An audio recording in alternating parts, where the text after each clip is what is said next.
From Stress to Success, Rethinking Wellbeing in Strategic Communication. As a communications professional, achieving work-life balance and prioritizing mental health can be tricky. Join this crucial conversation with our esteemed panel as they share personal experiences navigating a culture of relentless demands, short deadlines, and 24/7 availability. This discussion is tailored for agency life where high creativity and client expectations often clash with basic needs for rest, reflection, and renewal required to produce our best work. Learn techniques to establish boundaries without backlash. This session is co-moderated by Liz Candello and Geoff McLachlan. Dr. Liz Candello is a scholarly assistant professor at the Edward R. Murrow College of Communication in Vancouver, Washington. She has a decade of experience in the communication and technology industries in the Seattle, Austin, and Phoenix media markets, working with various clients including Microsoft, U.S. Chamber of Commerce, Washington Dairy Initiative, and the Western Climate Initiative. Her research explores how organizations build relationships to increase health literacy among populations and examines how knowledge is produced and co-created. Her work includes the examination of social support and collaboration within organizations, cultural identification and minority representations, and service use among those who live below the federal poverty level. She is affiliated with the Murrow Center for Media and Health Promotion Research, and she is the founder of ISLE10.org, a monthly subscription service that provides self-care products to those eligible for SNAP. She is the PRSSA advisor for the Vancouver campus and has served on the board of directors of the PRSA Oregon Southwest Washington chapter in 2020. Geoff McLachlan is a professional speaker, trainer, DISC certified coach, and founder of the Professionals at Play. Geoff is a professional problem solver. Through his speaking and training, he inspires, motivates, and helps to change lives and organizations through powerful storytelling and edutainment. His facilitation skills have been honed through thousands of hours of working with leaders across the country. He is a TEDx speaker, devoted husband and father, avid outdoorsman, and is constantly finding ways to improve his mental, physical, and emotional health and wellness. Please welcome Liz Candello and Geoff McLachlan.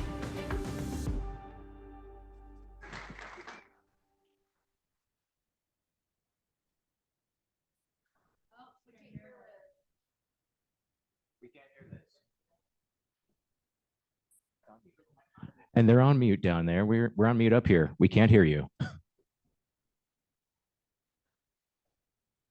You can hear us. We can't hear you, Liz. We will start again, right? Well, we have you. Multi-campus conversation at Murrow Symposium. It is a pleasure to be able to merge the best of the Vancouver campus and the best of Pullman during this hour. So let's get real during this hour, shall we? In the communication industry, the word transparency is so important for us. And among all the faculty, we really share the fact that we try to be transparent, that in this industry, burnout is real. Stress is real. The burden of accountability is real. Crafting and managing a message for clients in a 5-10 minute news cycle is really stressful, right? It brings a lot of stress. And so this is also, though, an industry that is deliberately supporting its PR practitioners' emotional and mental well-being. And I really feel good about that and confident. And today really represents the Murrow College's commitment to this space. So it is your opportunity to not think about what your recent classroom client needs, but rather what you need as the semester winds down. So indeed, welcome to our panel discussion from stress to success, rethinking well-being and strategic communication. I am Liz Candello, an assistant professor on the Vancouver campus. Hello to those in Pullman. I like to throw it to my dear friend, Kara, PRSSA faculty advisor and assistant professor, to introduce our dynamic moderator. Kara. So I'm actually not going to introduce because it was already introduced on the video. I'm not going to introduce because Geoff already got introduced with a great introduction on the video. So I'm just going to throw it to Geoff and let him go. I feel like you can top it, Kara.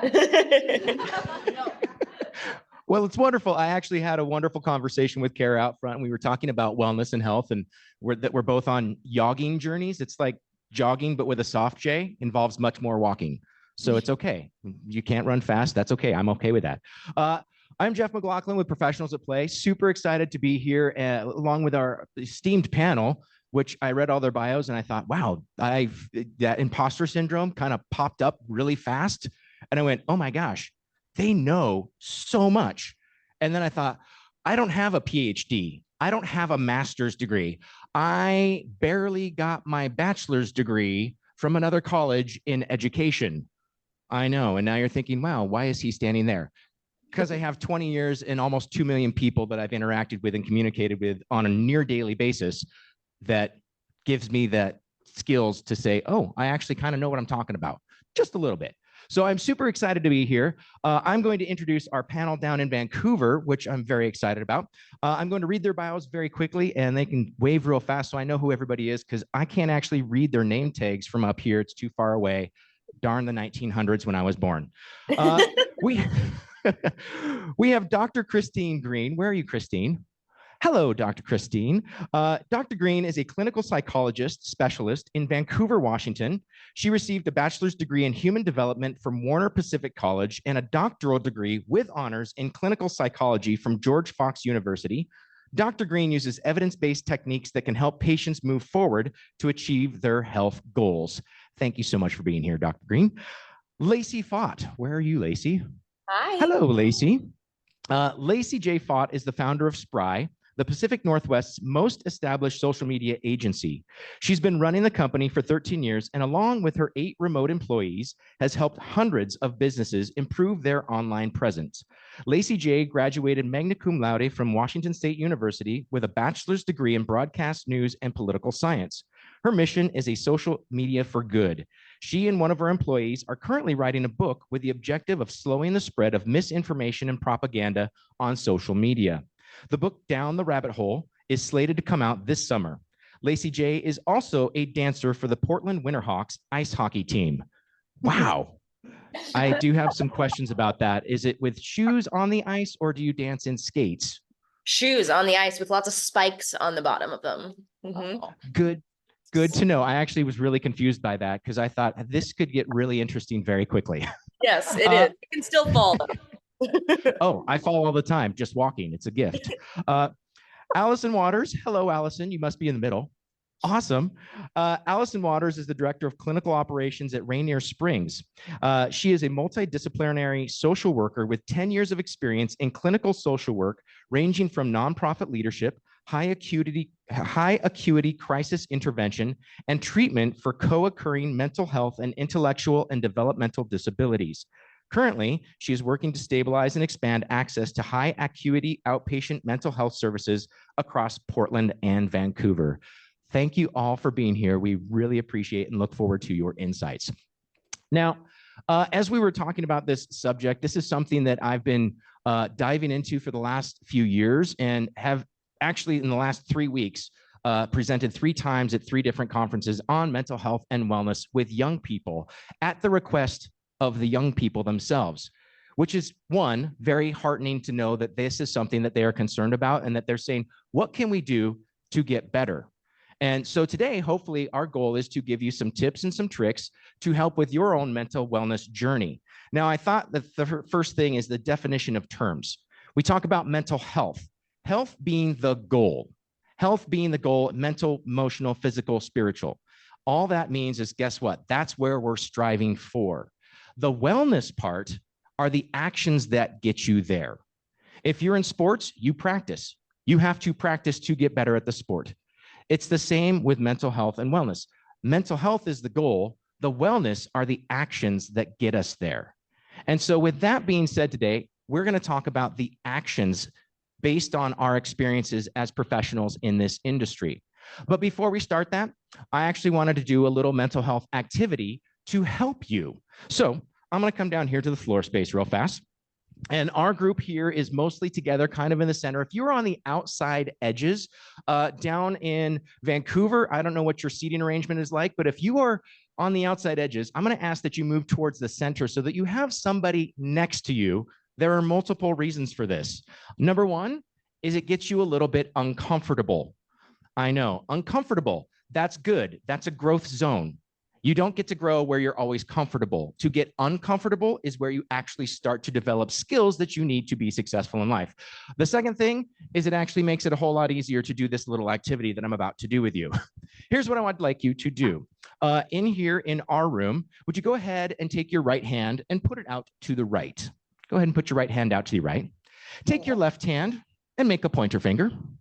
Take your pointer finger and put it in the hand next to you. Nice. Now we've broken the touch barrier a little positively. I know I can see them on the screen. They're like giggling. It's a little tickly. It's okay. Now in just a moment, I will say on your marks, get set, go. And when I say go, your job is simple. You are trying to pull your finger to safety and at the same time, grab your partner's finger. That's the person next to you. I know you didn't think you'd be pulling somebody's finger in a mental wellness seminar, did you? Yet here we are living the dream. All right, are you ready? On your marks, get set, go. Got you. Oh, you got it. I had a feeling. I don't. Excellent. Give the people next to you a quick high five and say, thank you for pulling my finger. Nice. Now, interesting things. It's funny because, you know, you start with a little giggle and a laugh, and all of a sudden conversations get much easier. You've released a little bit of dopamine in your system, which we usually get from that ding, the ping, the ring, whatever it is on our social media. This was a real life example of, oh my gosh, actual human connection. And one of the things that I've been finding with working with young people is that that human connection piece is the part that they're missing out on. And that's one of the reasons why we're having so many mental health and wellness issues where people are going, wait a minute, what is going on? Our keynote speaker this morning, Doug, talked about, you know, his family around the campfire. And I thought in my brain, wait a minute, that's not just your family. That's the story of humanity. We were small groups of people and we would commune around the campfire and connect. And we would share the stories that helped the group to succeed. And so today, hopefully we get to have our own little campfire here. We get to have the ability to tell our stories, to understand, to make everybody better. So I do know that as I've traveled around working with young people that I hear a lot of them say, I feel alone. I feel like I'm the only person dealing with these issues. And so today I'd really like to hear from our panel, not just as experts, but also as human beings. What are some of the things that we struggle with? And how do we deal with those struggles in our own lives? So our first question for our panel is, and I don't know who's going to take this one, but could you talk about the generational differences that we are experiencing as it relates to emotional wellness in the workplace? You want to go ahead? Sure. Yeah. Yep. Hi, everybody. Can you hear me without a mic? You good? Yes. Okay. Awesome. Great. Again, I'm Allison, and I work at Raineer Springs, which is just down the street. It's an inpatient psychiatric hospital, and we do detox and treat people who have psychosis and suicidality. So I'm actually in a very unique industry right now that really can't be telehealth, like completely telehealth. And I'm noticing how challenging this culture shift is for places like crisis stabilization, where you really can't be virtual, right? Like you have to have people in the building in front of the patients helping hands-on. And so it's been extremely interesting to see. When I first started supervising social workers, I would get 30, 40, 50 applications a month for people wanting master's level jobs. I've been in this job for a year and a half, and I honestly think I've done 10 interviews. And it's really high turnover. It's very hard to find staff that are willing to be kind of in person, especially after this COVID quarantine. So it's a big culture shift that's happening that I think is happening through all generations. But what I'm seeing in work, in office generationally, is that, you know, the stereotypes do hold true in both good and bad ways, right? I have boomers with me who I have to send home. They could be on their deathbed and they will not leave work. And I have to like send them home to take care of themselves, right? Then we've got some Gen X millennials. If you've ever seen those TikToks about like millennial managers, it is offensively accurate. I'm one of them. Yes. Aren't you offended every time you see it? You're like, oh, dang it, man, they got me. But it's so true. Millennials kind of have become this generation where we were the ones who said, look at what's bad, look at what's happening, and kind of bringing the suffering to the surface. And so we don't want anyone else to suffer. So we just take everything on ourselves and are way too accommodating, and it gets us in all kinds of trouble, right? And then you have like Gen Z Alpha and y'all's generation, for those of you who are coming in and refusing to accept toxic workplace patterns. Like, you're just refusing to accept it, which is such a good thing for change. And an interesting thing, because many Gen Zers have never been in a career position. It might be their first job. And so the conception of what is toxic patterns sometimes isn't totally realistic, right? And that's a really hard balance to navigate. So it's been extremely interesting in terms of generational. But what I will say is that people are so aware of these things that I do find that there's a lot of conversation about it, a lot of humility, a lot of trying to figure out how are we going to work together to kind of go forward. Yeah, I would say I see a lot of the generational similarities that you're talking about. My employees at my company go from early 40s down to my youngest employee is 19 and is in the crowd right now, Faith, who's a WSU intern right now. And what I'm seeing a lot is my older employees are more likely to come to me and ask, can I please have this time off? I'm having this situation. Can I please have this? And apologizing, right? I'm so sorry. I'm so sorry about this. And what I've been trying to teach as that in-between millennial manager is ask for what you need. Yes, absolutely ask for what you need, and do not apologize for it. You know, I would never want you to apologize for having what you need in order to be healthy and happy and have your home life and your family secured. All the way down to, you know, my employees that are 21 and 19 who just tell me, I'm not going to be here for this. Thank you, you know. And I'll be honest, I mean, I know that there's a lot of issues and problems with social media, and social media causes a lot of mental health problems in people, especially when get a lot of the power of this younger generation to the connectedness that they have through social media. When you can get on TikTok and you can deep dive research into what a toxic workplace is like, you have a bachelor's degree in that just from TikTok, you know? Whereas people who were growing up in the older generations had just their little isolated situation and their isolated group of people to learn from. And so being able to get this younger generation coming up who knows exactly what they want, how to ask for it, and doesn't feel like they need to apologize for it, I'm very happy. And I blame some of that on social media. So. Excellent. Thank you. I'm curious, some of those views, how are you seeing the interaction between, let's say, some of the older generation and the younger generation? Has that been an issue, or what are you seeing in the workplace? How are they communicating? My team is entirely remote too. And so all of our communication has to happen via video chat and Slack channels, et cetera. And so I will say, yes, our youngest generation might be quick to say what they need, but maybe they're not always the quickest to get all their tasks done on time. I'm just going to say it. Okay. It is what it is. It's not the end of the world. But then I've got these people who are in a little bit higher positions who are kind of counting on the people who are younger to get their jobs done. And it takes a lot more open communication between employees and managers. So as soon as we're seeing something slipping and things aren't getting done on time, I've got these other employees coming to me and saying, Lacey, I'm seeing this happening. Can you take care of that? And so we come in, and from the manager position, not employee to employee, peer to peer, the manager can come in and say, okay, I see that these things are not happening quite on time. What do we need to do to accomplish that? Because a lot of this is teaching the youngest generation how to time block, how to manage their time and their schedule when they're working entirely remote.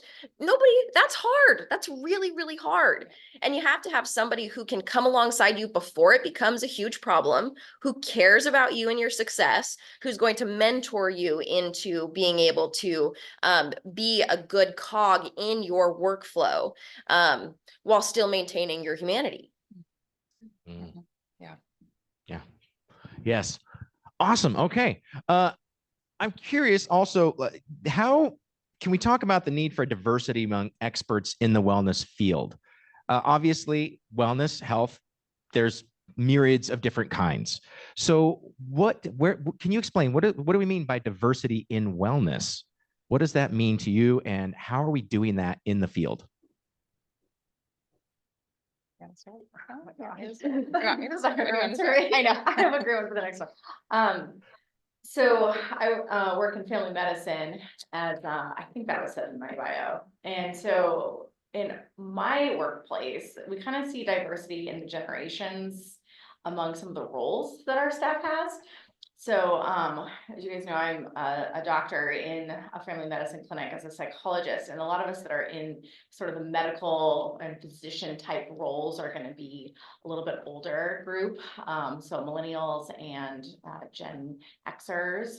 And so I do think that there's a different approach to how we relate to our patients, given just the background of what we experienced. Granted, I'm saying we because I am a millennial. I apologize. I'm part of the old group too.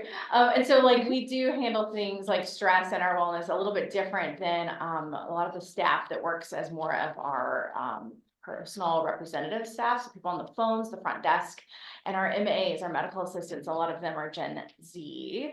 And so they bring a different diversity as far as, I mean, if we're gonna go culture, there's that too, but I think if we're talking about just how we interact with people across different platforms, there's definitely some differences, but I think that when we're all together working as a clinic, it actually is enriching, having those different perspectives, having those different backgrounds of how we interact with people and how we take care of people, because in a clinical setting, we need every single type of employee to make it work when patients come in. They can't just show up and see a doctor. There needs to be someone who checks them in. There needs to be someone who rooms them, depending on what services they need. If they're in a mental health crisis, then I pop in, right? So there are these different roles, and that diversity enriches the experience among the patients, but also among the clinic itself. We cannot have a unilateral way that we work with people because we see every age. We're family medicine, babies all the way to people in their 90s. So many different perspectives, so many different backgrounds. So having that ability to touch on multiple areas, I think maximizes the type of patient care that we can provide in a medical setting and hopefully in other workplace settings as well. Yeah, absolutely.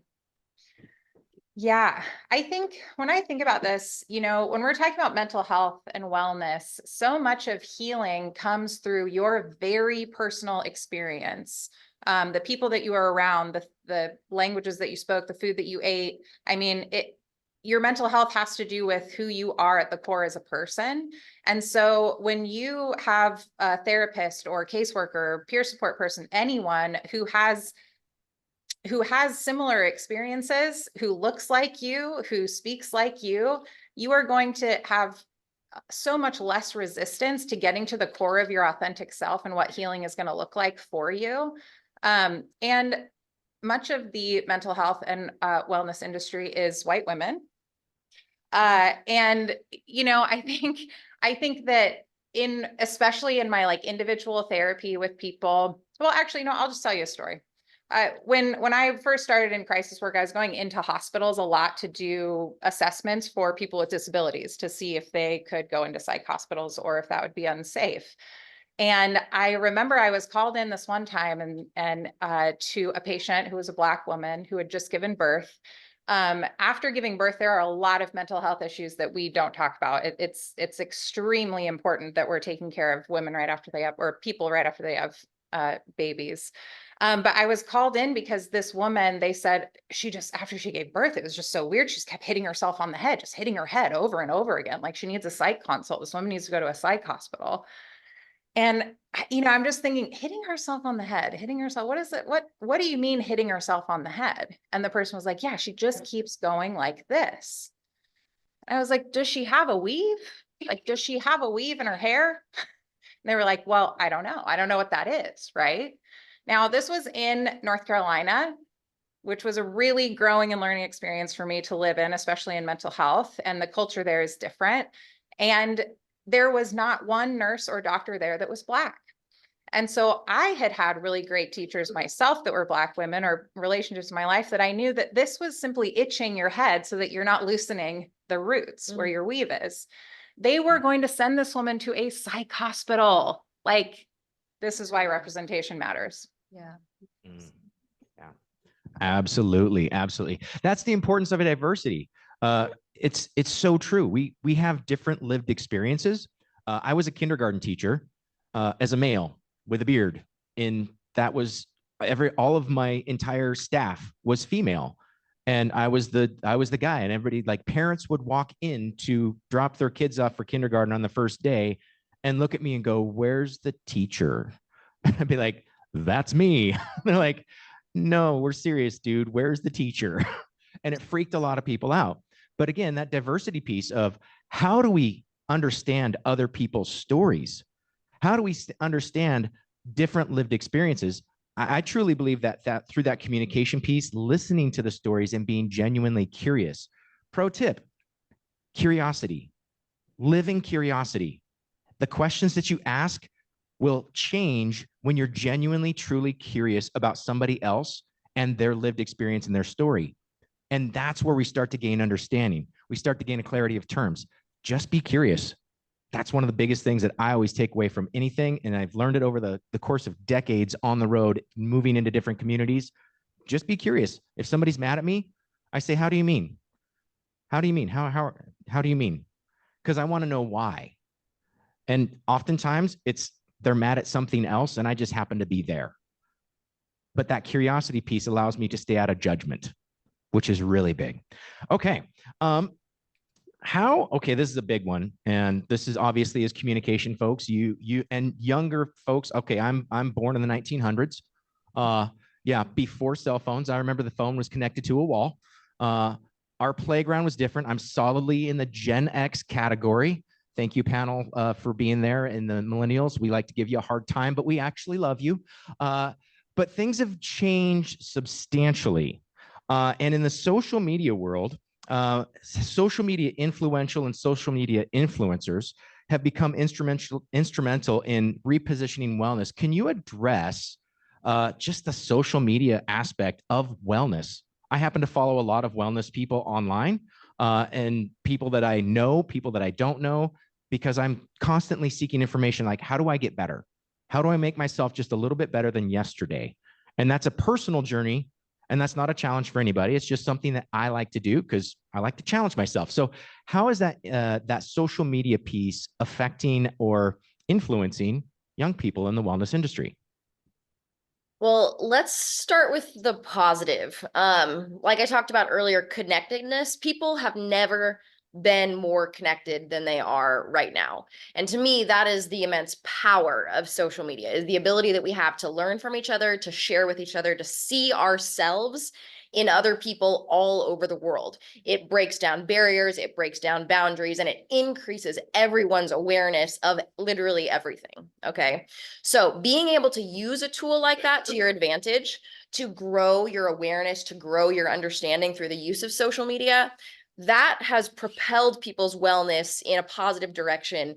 Very easy to see that, right? People are able to all of a sudden see, they're self-diagnosing ADHD on TikTok. This is like the most popular thing right now. But is it a problem that we learn about how our brain works and how other people's brain works and how to manage ourselves better, whether we do or don't actually have a diagnosis of that? The fact is, we're getting curious, right? We're getting curious, we're asking questions about ourselves, and we're doing things that help us to learn more about how we can operate at our best efficiency. And by efficiency, I mean wellness, by us actually feeling like we're thriving, okay?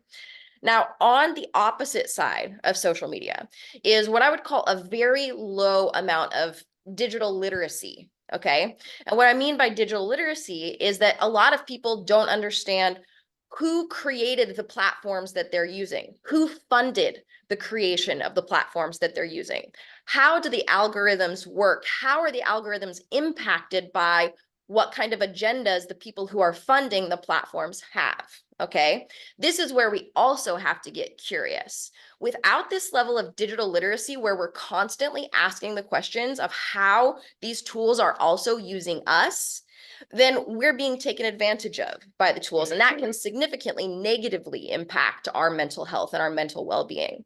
So as you are increasing your literacy in so many things, like a toxic workplace environment, like mental health issues, you also need to, at the same time, be working on increasing your digital literacy. I can tell you that for the book that I'm writing right now about slowing the spread of misinformation and propaganda on social media, we did a big search through of who created all of the social media platforms right now. And the vast majority of social media platforms were created by people who have graduated from Stanford, people who have graduated from Yale, people who have graduated from Harvard, okay? Many, many years ago, many hundreds of years ago, it was only the wealthy class and the clergy who had even the right to read, right? They held all of this knowledge, information, and power by holding people's access to information. And we think that we are so connected and have such access to information now, which we do, but there's this whole new kind of elite class that is also holding and controlling information flow. And so it's our job to understand that, yes, we're going to use these tools in a way that betters our own mental health, but we're also going to use them with a mindset that is, everything we see here is not the truth. Everything that we see here also requires research and intentionality before we take anything that we see and turn it into a belief. The quicker we turn those things into a belief without critical thinking and asking questions and researching the information, the worse it's going to be on our mental health individually as well as collectively. I'm not really passionate about this. Hold on that, We can tell. Is that okay if I add to this one? Absolutely. Okay, this one got me fired up too, because, you know, being a millennial, but also being a psychologist. So one of the things that sets apart a psychologist, someone with a doctorate level in psychology, from a master's level clinician is we're trained in diagnostics.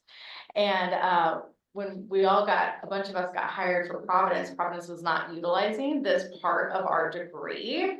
And so when COVID hit and suddenly there was this influx of people who were on social media all the time and deciding they all had ADHD, all of us psychologists were just inundated with people that were like, I think I have ADHD, I saw this on TikTok. And at the time we were just doing screeners to try to parse this out. And it was a thing that frustrated me working for Providence. It was like, you have a bunch of psychologists in your system. Why are you not using this skill set that we have?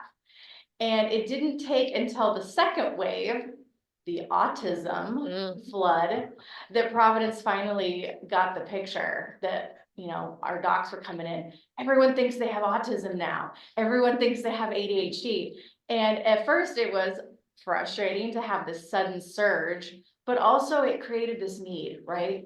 People needed to know, and we needed to figure out, how do we actually find the folks that do have these things and are not getting the intervention they need? And thankfully, Providence has stepped up. They are now training us in diagnostics. I am part of the crew that was selected to do autism diagnosis and being trained in actual assessments again. It's exciting. I love it. I'm like, oh, fine, I will take it. I will take a TikTok search for Providence to get the idea that there are people that need these services and they're flooding our offices. Why not utilize your team? Why not take advantage of the fact that you have these skills sitting here gathering dust? So I wanted to speak on this because initially I was very upset about one, like the hours of assessing people for ADHD, but now that we're actually like using tools, real diagnostic tools, and bringing like real answers to folks, I'm on the good side of it now. I went from like, I hate this, to like, this is good. This is good. This is actually what people need. This is what people are asking for. This is what the younger generations want. Let's do it. And so here we are. I'm happy to say that. It's cool to see the impact structurally, right? To see, okay, so there's this movement happening where people are learning, asking questions and asking for help, and then it's actually making an impact. Change. Yeah, it's generating change and changing the way we do this. So I'm very, very happy to see this this push. So thank you, Gen Z, for making this push for us. Yeah, and I'll just say real quick on that is that change isn't happening very quickly. It's not happening with the same pace as the demand. So myself being someone, and like Providence, like we work in high acuity crisis, like you don't know about what we do until you or a family member needs it, because you don't think about what's going to happen when your friend is like literally really going to hurt themselves and you don't know what to do, and you need to hand them off to professionals, right? So I think what the social media wellness industry has done is it's given us so many resources, so much good information. It's exposed us to things. It's connected us to people who look like us, who can talk about stories that we recognize. And that is the basis for mental health. So it's really good. The challenge is moving it from social media to real world, real life, because here's what's happening is that people will hear and get a ton of great information on social media about mental health. But then they think, okay, great. Well, I'll just call a therapist and start going to a therapist once a week. Really sorry to break it to you, but that really kind of doesn't exist right now. Like if you're okay with telehealth, then yes. Like if you want to talk to someone telehealth virtually for an hour a week, you can probably find that. If you have dissociative identity disorder, if you have autism, if you have bipolar disorder that has not been treated and the symptoms are really hurting your life, and you go try and find specialized therapists for that to meet that need, it's not there. And it's really quite scary. I started in my career in Portland, or in this area in Portland, doing community mental health. We were serving Medicaid patients, so people who had fewer resources. And the clinic that I was running had 800 patients, all who had varying levels of challenges and desperation. And I was working with 7 therapists for 800 clients in Portland. And these are not clients who are stressed about how many emails they have. These are clients who are experiencing auditory hallucinations that mean that they can't hear someone when they're talking to them. And so that to me is where I would love to see more on social media about what does it actually look like when you go from this great information to trying to seek some kind of like intensive care that goes beyond, technology. Like where are the people that you're going to connect to get that?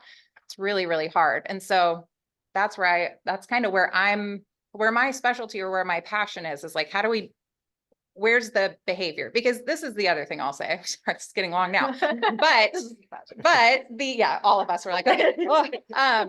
So the other thing, and I tell my patients this all the time because they come into my group therapy and they're like, I already know all of this stuff. I've been doing therapy for years. I'm like, that's amazing. And do you know why you're back? Because it's not about what you know. Mm-hmm. It is not about what you know when it comes to wellness. And I think, Geoff, you mentioned that a little bit. It's not about what's in your head. It's how you take what's in your head and what you've learned and you put it to practice in your life. So you can know, this is why therapists aren't necessarily the most mentally healthy people. This is why people always say, well, people who are psychiatrists are crazy. That might be true because they have all the knowledge, but if they haven't taken it and looked at their specific life and written down, this is a belief that has been affecting me my whole life. And this is how I'm going to reframe it. And this is what I'm going to do. None of that information matters. And so taking the knowledge to action is going to be a really important step to keep this change a positive thing. Okay, surprise questions not on our list. Since you all talked about that ability to gather information in this digital world, right? We have unlimited access to some people that actually have legitimate skills and some people that are self-diagnosing and say, oh my gosh, I'm autistic because I do this, which I happen to have some family members who've done that recently. I'm just really curious, is there a, I don't know if there's a plan. I don't know. Is there a way that we can move people from, I think this is an issue, to, is there stuff online that says, wait a minute, if you have this, this, and this, you should actually probably go see a professional. Where's that online community versus the actual connection with a clinician or a person who can actually help you in real life? Is there anything that drives people from the online world into the real world? I'm just curious if you've seen that.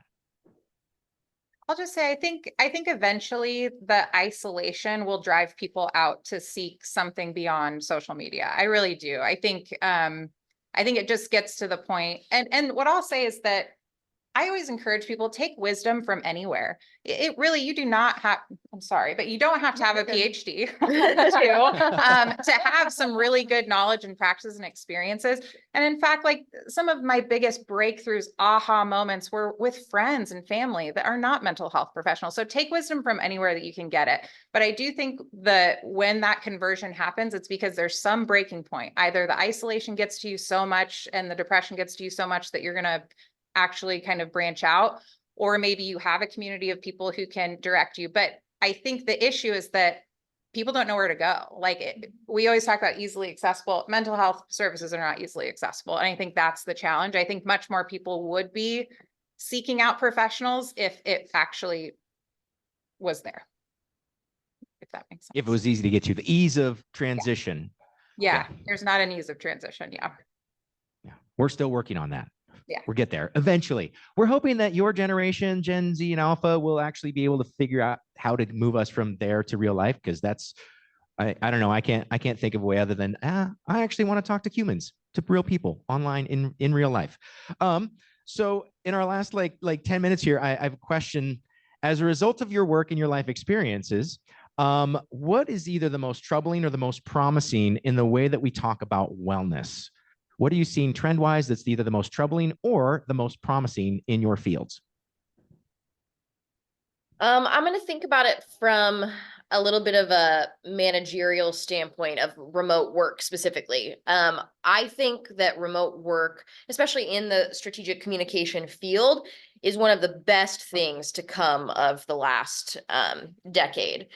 Being able to have a creative mindset that takes so much comfort, right? You really have to be in a place of knowing yourself and feeling authentically yourself in order to do good work in the communications field. And being able to work in a remote workplace and have the ability to prioritize your mental health over getting dressed and like doing your hair and going into an office is huge. Okay. So I have worked really hard in my organization to put mental health and wellness at the center. And I think one of the most interesting parts about having a work from home situation and doing it virtually is being able to actually be inside of people's homes and see their families. I have some employees that have children, some employees that have donkeys, some employees that one of my employees lives on a sailboat off the coast of Mexico with her family. Okay. And so we all spend like one meeting a week just all together, our big production meeting where we go through all of our clients, and we start that meeting off with what we call like one word, which basically is supposed to be your one word update, but it honestly takes up half of our entire production meeting every time, because what we're doing is we're like checking in on each other's humanity. And that is worth so much more in order to have a successful, efficient team, being able to know each other's lives, each other's homes, each other's hearts, and be able to do good work from there. That's one of the things that I think is the most important from my perspective in wellness, is being able to open up your life, your home, your heart in your workplace and have it be a strength and a power, where in generations before, you closed your mind, your heart, your home, your family out of your work. You show up, you do your job, you go home. And I think this evolution is producing a much more trusting network of employees working together who care about each other and care about themselves, can show up as themselves. And that, I think, has led to the most mental health benefit for my employees anyway, is this being able to work from home in the strategic communication field, to do your best work, show your whole heart to people, and work together from there. You got something, go ahead. Okay. Yeah, so I think, the thing that concerns me most in looking forward is people who need more assistance than telehealth therapy can provide. I think mental health, or I think technology, AI, we haven't even talked about AI, but it's going to change everything. We don't know how. But AI and telehealth, like mental health is moving that way. And I think that's really good for access, but I think we're underestimating how much we are emphasizing technology and mental health for the cost savings. And again, that kind of goes towards who are these institutions that are providing these services and why are they making the decisions that they're making? I have to think about that all the time as someone who works in a hospital that's part of a corporate structure.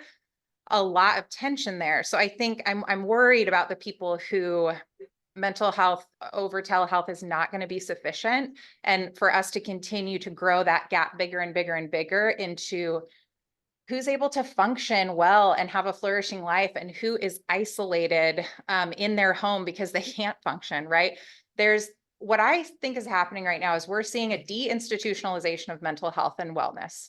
That has so many positives and some scary things. The scary things, I think, if we look back at what deinstitutionalization looked like for people with intellectual and developmental disabilities, this was back in the 60s, 70s, 80s. We ended up shutting down, I don't know, 80% of the institutions that used to house people who have intellectual and developmental disabilities because they were so abusive, right? And when we exposed that abuse and then government said, we're shutting this down as part of ADA. What that has created for people with intellectual and developmental disabilities, I could probably shock you. I don't know the number, but the number of group homes just in a 5-mile radius here, off the top of your head, you're probably guessing 5, 10. When I used to do this in Durham, North Carolina, I would say, how many group homes do you think are in your area? They would say 5, 10. The answer was 213. The people with intellectual and developmental disabilities have shown us what isolation can really look like and what isolation can really do to people. Because right now what we have is we did close these really abusive institutions and that was good. But now we have little or isolated institutions in the form of group homes and agencies where people with disabilities are still isolated from the general community and from belonging. I think that this kind of deinstitutionalization has a risk of that as well, because we're deinstitutionalizing.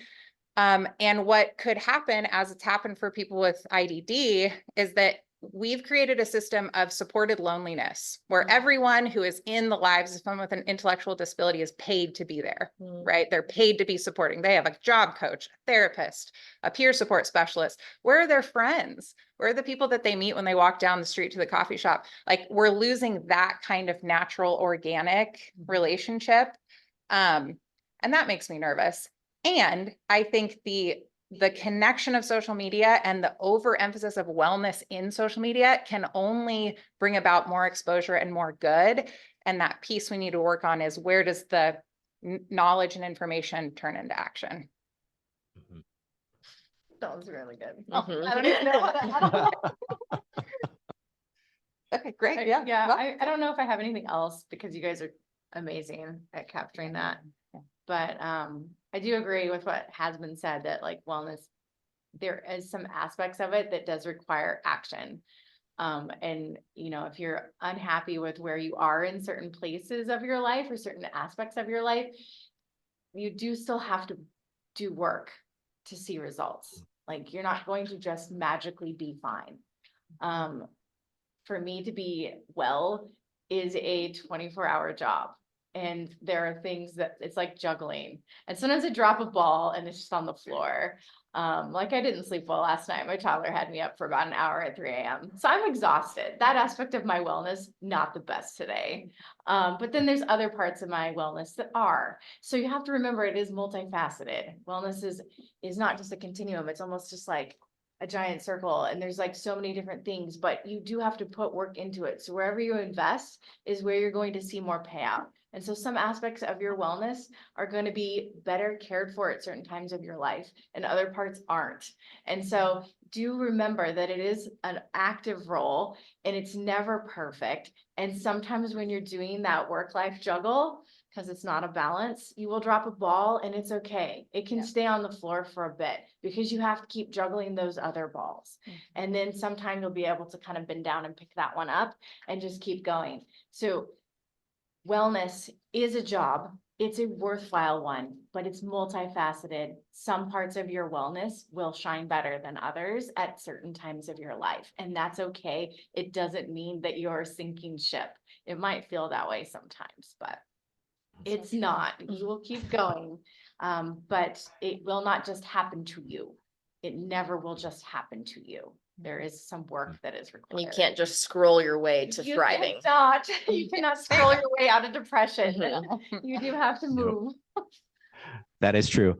Well, I took away from the conversation that it's work, that it needs to be done. Wellness is a journey, and it's not just going to happen by scrolling. You actually have to do the work to get to the health part. And we are all better together. I took it yesterday from Maria's keynote. Don't give up. No matter where you are, don't give up. Plug into your communities, plug into the people that support you, that care about you, that you're connected with in real life and on social media, and use those relationships to help yourself and to help others. My whole thing is work hard, play fair, and be kind. If you do those things, you will never go wrong. Work hard in everything that you do. Play fair, make sure we all have the same set of rules so that we can succeed. And most of all, be kind, because kindness will take over everything. So from all of us here up at WSU, thank you so very much, panelists down in Vancouver. We appreciate your wisdom. Thank you. Everybody, have a wonderful rest of your journey today, and thank you for being here.